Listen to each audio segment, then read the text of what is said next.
I really don't know if anybody has said this to him, but Tony Khan needs to get off of Twitter, or Tony Khan needs to get off of X.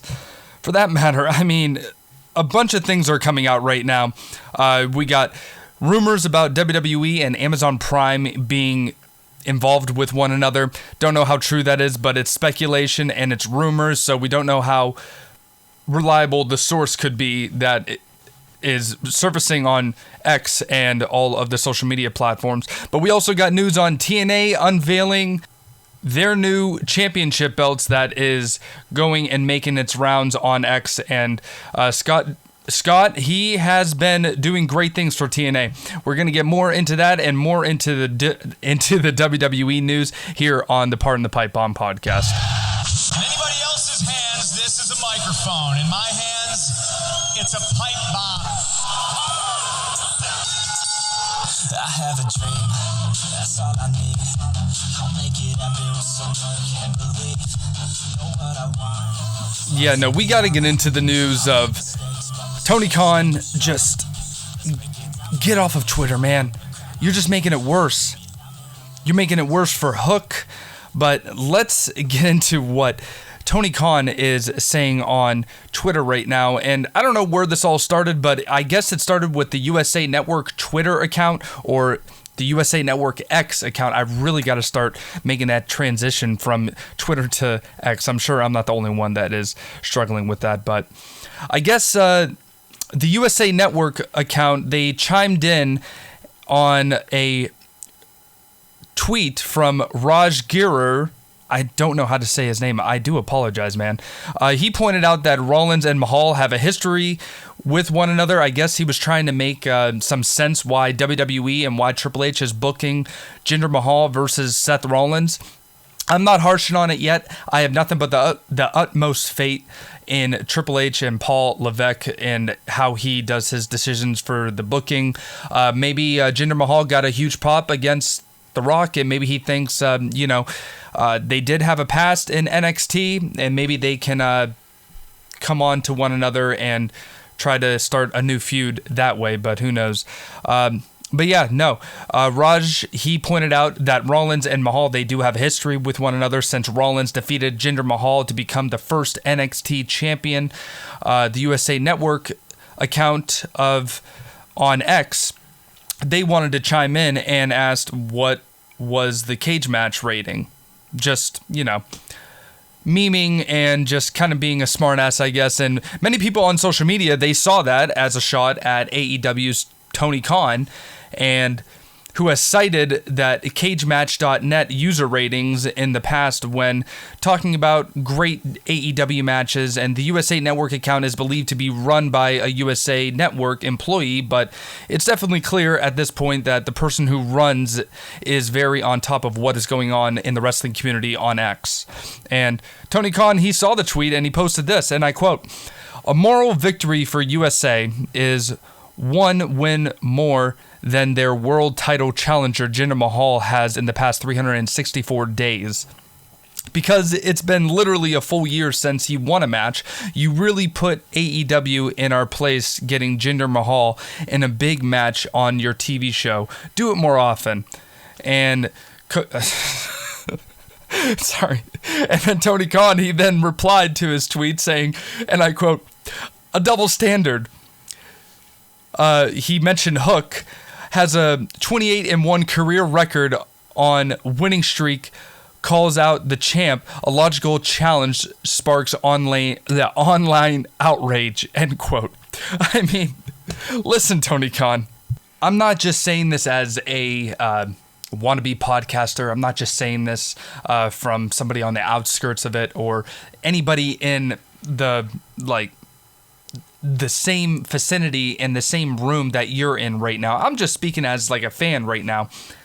And I very much like AEW, and I really like WWE. I like TNA. I like pro wrestling. Right now, it's a great time to be a WWE fan. It's a good time to be an AEW fan. And hell, even right now, it's a great time to be a TNA fan. I'll get more into that in a second. But dude, every time that you get on X, I just feel like you're playing down to yourself right now, man. And even Eric Bischoff, who was on your show for AEW, had to chime in on it. And if I can get the tweet up here in a second, it's really funny. I mean, I can't believe all this is happening right now on X. Yes, here it is. Eric Bischoff quote tweeted the tweet of the double standard for Hook and having a 28-1 record. He quote tweeted it by just putting a clown emoji face on it. And it got a lot of attention. A lot of attention that Tony Khan replied to the quote tweet and said, hashtag AEW with a photo. It's a very common photo, but the photo says, "Get out of my sight, you miserable has-been." And then, this gets better. Eric Bischoff then, I believe, quote tweeted that, or what did he do? Tony Khan, no, I don't know where it is, but if I can get it up, this would be, no, there it is. He didn't quote tweet Tony Khan, he just quote tweeted somebody who commented or replied to that tweet of the clown emoji face, and then he quote tweeted this tweet: Tony forgets that he literally gave Abandon a title shot after being off of AEW TV for over a year. The exact same situation with Jinder Mahal. This is what Eric Bischoff quote tweeted, and then he then tweeted out this: "Hey, at Tony Khan, is this true or is it a bot?" I think that Eric Bischoff is just trying to, egg on the whole situation. And then Tony Khan then replied to this. Holy shit, I'm just seeing this now. Tony Khan then quote tweeted that tweet from Eric Bischoff saying, "No, Eric Bischoff, not true at all. Abandon returned to AEW, plus then they won a 4-way match on TNT against other great wrestlers to earn a title shot, which is completely different than someone going a full year of losing every match they're in, plus getting a title shot without a single win." Oh my dear God. Listen, Tony Khan. Just get off of X, because right now you're only hurting yourself. You're hurting yourself. You're hurting Hook, who is a phenomenal wrestler. I hear nothing but good things about Hook. I don't really watch him. I don't like his character because it reminds me of every single person that is walking in that goddamn fucking gym that I go to. But I do appreciate his work inside that 4-square circle. Now, with that being said, all I'm going to say is this. With Tony Khan doing all this backlashing and really kind of burying Jinder Mahal, I'm sorry to tell you, Tony, there are a lot more WWE fans than AEW fans. There's a lot of WWE plus AEW fans, but there is more WWE fans than AEW fans. Solely that. So right now, all that you're doing is that you are making the WWE fans want to cheer on Jinder Mahal, and now Jinder Mahal is number 2 trending on X right now. Jinder Mahal has now gotten the motivation, he has now gotten the people behind the character of Jinder Mahal. I won't be surprised if the WWE Universe, wherever they're going to be next Monday night, if they're going to be cheering for Jinder Mahal. I'll bet your money that the fans are going to be cheering more for Jinder Mahal than they will be on Seth Rollins. Solely the fact, just to spite of Tony Khan. It won't shock me, guys. Because right now, like I said, Tony Khan is just hurting his product now. Now, people who are both WWE and AEW fans, they're not going to be looking at Hook and be like, "Oh, this guy is a great wrestler." No, they're going to be looking at it as, now Hook is Tony Khan's bitch boy. And now people who really just dislike Tony Khan, they're going to associate Tony Khan with Hook, and now people aren't going to get behind Hook. It's going to be another Austin Theory effect with Vince McMahon. I don't know, guys. I don't know. I don't know if you agree with me, but this is just all that I'm getting at on X here, and what the reports that I'm reading as of this moment. I mean, who knows? But Tony Khan, you need to do better, man. Let's get into the TNA news, guys. I mean, TNA, dude, I'm not going to lie. Scott D'Amore, you have gotten my interest and you've got my eyes set on TNA returning to our television screens. And even though if I'm not going to be watching Hard to Kill, I know that X and people on X will keep us updated on what is going on. I'm very excited to see what is happening. There is a lot of news that is coming out, and TNA, they hype returns to Las Vegas with Hard to Kill and Snake Eyes this weekend.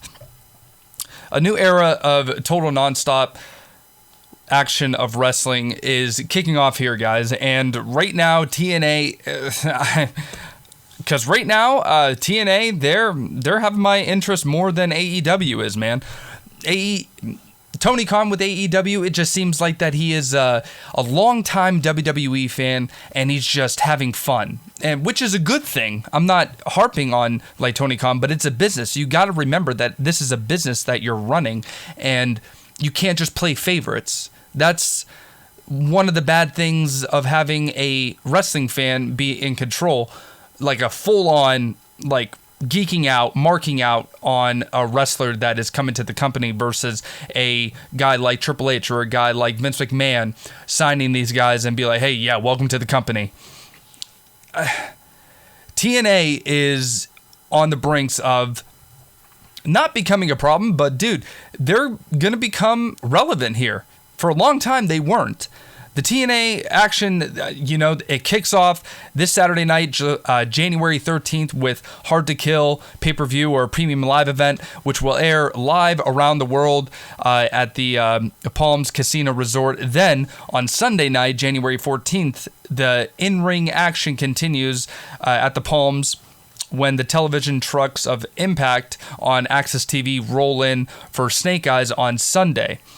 And the doors into the Impact Zone for Hard to Kill for this Saturday night on January 13th. It'll open up at 3 p.m. and hopefully they'll get a lot of seats. They'll get a lot of people into Hard to Kill. And I know Scott D'Amore, he has done a great job. And the countdown, it's been a very interesting one. All over Twitter, it's been known that he is going to be introducing new titles. And let me tell you guys, yeah, all of them look the same, but all of them, I interacted with Ango. I don't know if you guys watch his show, but Ango, he pointed it out to me when I replied to one of his tweets just saying, I don't know if it's just me or do all these titles look the same? And I'm going to have to get up the tweet what he said exactly, but here's the tweet that he said to me. They all have the same similarities, but that is the thing I love most about this. They look like actual championship belts while also a big part of the brand. They look great. The digital media championship is a smaller belt, which I like to considering it's a secondary mid-card title belt. So I just really hope that TNA, they deliver production-wise, like what Ango said here, and I really hope that they deliver on TV-wise, because I really don't watch them, but I'm sure that I'm going to be satisfied on what I watch on the television screen for TNA, or even what I see on X, because I'm sure a lot of people are going to be rolling out video clips of what they're watching on the Premium Live event. But the digital media title, it came out. It looks gorgeous. The X Division title belt came out a couple days ago. That looks wonderful. That's their mid-card, or I believe that's their mid-card title. They came out with the tag team belts. Those look really nice with the red belts, man.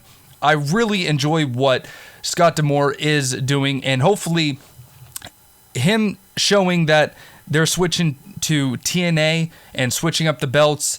Nothing will change unless if the production gets better. Hopefully it does, because if that's the case, man, they're going to be on the ups again, guys. And I'm really excited for TNA for that happening. And one last thing before I do get up on out of here, we're going to switch back to WWE here. WWE, they have filled the shoes, excuse me, for Kevin Dunn. WWE hires Lee Fitting as head of media and productions. WWE, they have hired Lee Fitting as head of media and productions following the departure of Kevin Dunn, the longtime WWE head of production in WWE. And the reason why that Kevin Dunn, it's been shown on X that he felt like he was unwelcome basically in the backstage room just because he was a Vince McMahon guy. And ever since that Vince McMahon left, it's nothing but good things. And they've nothing, the backstage in WWE have been nothing but positive. And right now, with Kevin Dunn's departure, I mean, hey, we're definitely in a new era.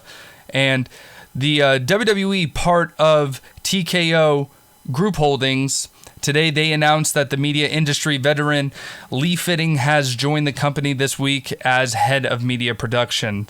So right now, WWE, they are continuing to grow, and Lee will be a tremendous addition to the stellar media and productions team and play a key role in helping catapult WWE's growth here. This is just what I'm reading on a very easy source to go off of, but yeah, WWE, they hire Lee Fitting, as I said. It'll be fun. Hopefully we won't get as many camera cuts as Kevin Dunn loved to do. But I lied. We're doing one more thing because this is huge news, but it's really not news. It's more rumors than anything. Amazon Prime is emerging as a top contender for WWE Raw's new home. Now, it's been speculated, the person that came out with, it's to my understanding that the person that came out with this article and came out with this news, I guess he also said that WWE was going to be a fit for, who was it? I don't know. He brought out a source, or no, he brought out news and brought out rumors that WWE was going to be a part of another TV deal, but that obviously didn't come into fruition here. But WWE, they have some huge news and huge deals in the pipeline for 2024, and we already know that SmackDown and NXT, they're both on the cable network. SmackDown is going to be on USA Network. NXT is going to be on the CW here.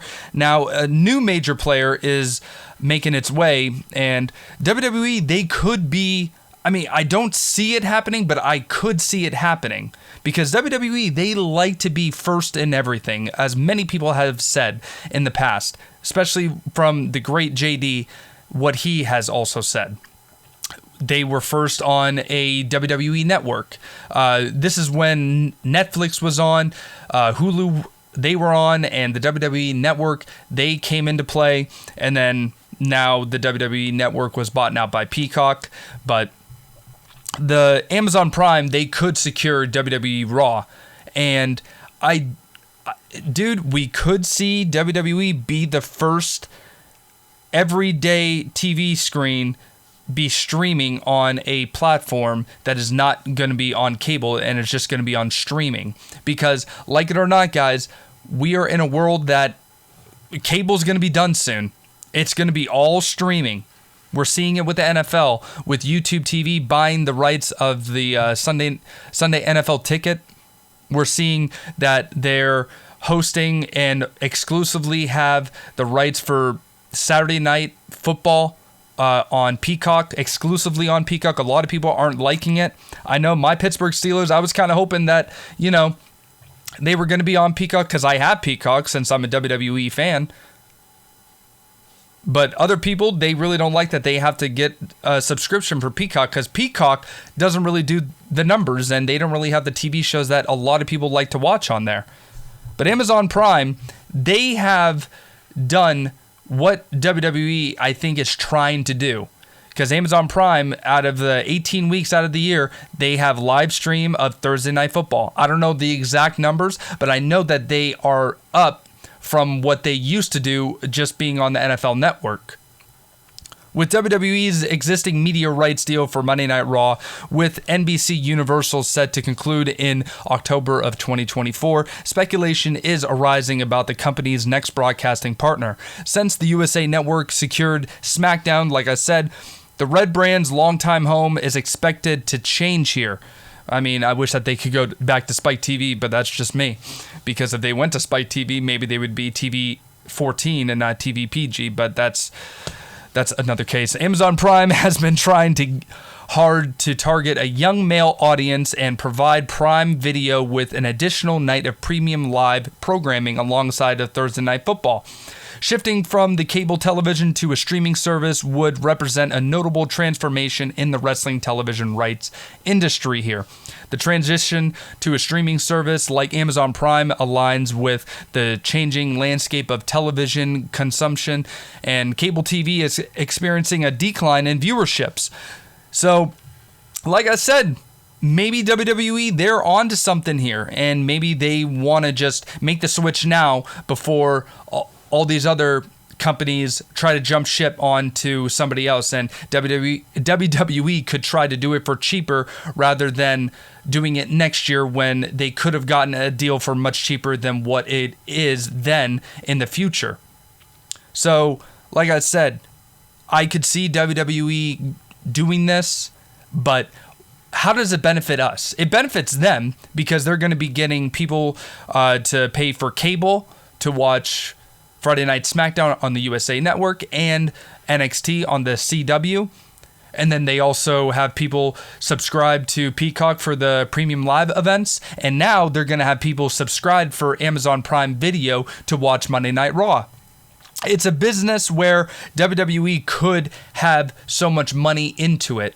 But for us fans, would it benefit us? A lot of people, they really don't like having to do these different streaming platforms. Me personally, I have Prime Video because I have Amazon Prime. Amazon Prime is already with my subscription that I get Prime Video and Amazon Music, so it doesn't really bother me. But this could also benefit WWE if they go to Amazon Prime, that they could sell their merchandise on Amazon and not deal with the middleman. Who knows? But for other people, they probably wouldn't like it. I mean, that's just too much money to shovel out. You might as well just get cable again and screw all of the streaming platforms that everybody has right now. Because if you think about it, I mean, I have Peacock, that's $6 a month. I have HBO Max, that's $12 a month. I have Paramount Plus, that's another $10 a month. I have Netflix, that's another $12 a month. I mean, we could go on. Let's just say that each of those, okay, that's 5. That's already $60 a month. And on top of the $60 a month, I'm paying for YouTube TV, that's another $50. So I'm paying like easily $120 a month just for TV right now. To me, it's not the end of the world, but I can see why people are very upset if WWE goes through with the deal with Amazon Prime and having WWE Raw on Amazon.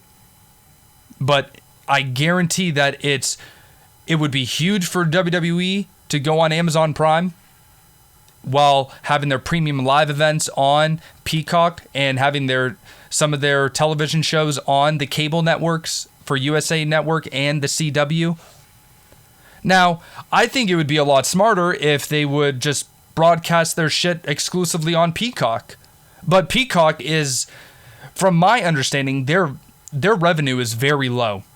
I'll be shocked if Peacock is still in the game or if they don't really merge with somebody, kind of like what HBO Max and